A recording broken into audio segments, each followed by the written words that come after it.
उस आदमी ने महिला की आंख में एक खास लेंस लगाया, फिर उसके चेहरे में एक छोटी सी चिप फिट की और उसे सावधानी से जोड़ दिया। कुछ ही देर में महिला का खराब हो चुका चेहरा पहले जैसा ठीक हो गया। लेकिन सबसे हैरान करने वाली बात अभी बाकी थी।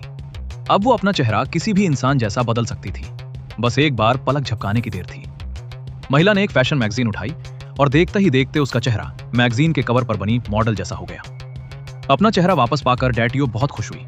उसने उस वैज्ञानिक का धन्यवाद किया जिसने उसकी मदद की थी। उसने उस लड़की का चेहरा भी अपना लिया जिससे वैज्ञानिक प्यार करता था, लेकिन वैज्ञानिक ने उसे फिर भी स्वीकार नहीं किया। इसके बाद उसने डैटियो को एक कागज दिया और कहा, अगर तुम मेरा एहसान चुकाना चाहती हो तो मेरे एक अच्छे दोस्त को बचाने में मेरी मदद करो।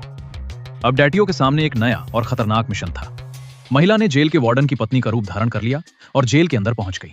जैसे ही वार्डन ने अपनी पत्नी को देखा, उसने तुरंत गार्ड्स को उसे अंदर जाने का आदेश दे दिया। महिला आसानी से सभी चेक पॉइंट पार करती हुई जेल के अंदर पहुंच गई। रास्ते में उसने एक महिला गार्ड का चेहरा ध्यान से देख लिया, फिर उसने अपना रूप बदलकर उसी गार्ड जैसा चेहरा बना लिया। अब वो बिना किसी शक के कंट्रोल रूम में पहुंच गई और वहां के सभी कैमरे और निगरानी सिस्टम बंद कर दिए। उधर वार्डन को उसकी असली पत्नी का फोन आया।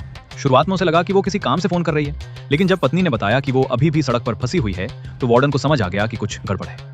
उसने तुरंत पूरे जेल को अलर्ट कर दिया और सभी रास्ते बंद करने का आदेश दे दिया।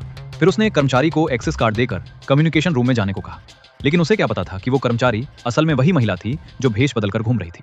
इस तरह उसका प्लान चुपचाप आगे बढ़ता रहा। अब वार्डन ने सभी महिला गार्ड्स की जांच शुरू कर दी। वो एक एक करके सबकी पहचान चेक कर रहा था। तभी उसकी नजर एक ऐसी गार्ड पर पड़ी जो बहुत शांत खड़ी थी। उसे शक हुआ तो उसने उसका चेहरा पकड़कर जोर से घुमाया, लेकिन वो सच में असली गार्ड निकली। वार्डन ने गुस्से में कहा, सॉरी मेरेदिथ। फिर वो चिल्लाया, आखिर वो है कहां? और तेजी से गलियारे की तरफ दौड़ पड़ा। उसी समय उसकी असली पत्नी वहां पहुंच गई, लेकिन वार्डन ने उसे ही नकली समझ लिया। उसने तुरंत बंदूक निकाल ली और उसे सरेंडर करने का आदेश दिया। पहले तो उसकी पत्नी को लगा कि वो मजाक कर रहा है, लेकिन उसके गंभीर चेहरे को देखकर वो डर गई और जमीन पर लेट गई। इसी बीच असली घुसपैठिया जेल की कोठरी तक पहुंच चुकी थी। वहां उसे वैज्ञानिक का दोस्त मिल गया। जैसे ही उसने अपना असली चेहरा दिखाया, वो आदमी खुशी से खड़ा हो गया और इस तरह महिला ने अपना मिशन सफलतापूर्वक पूरा कर लिया। उसने वैज्ञानिक के दोस्त को बचा लिया और उसे जेल से बाहर निकाल लिया।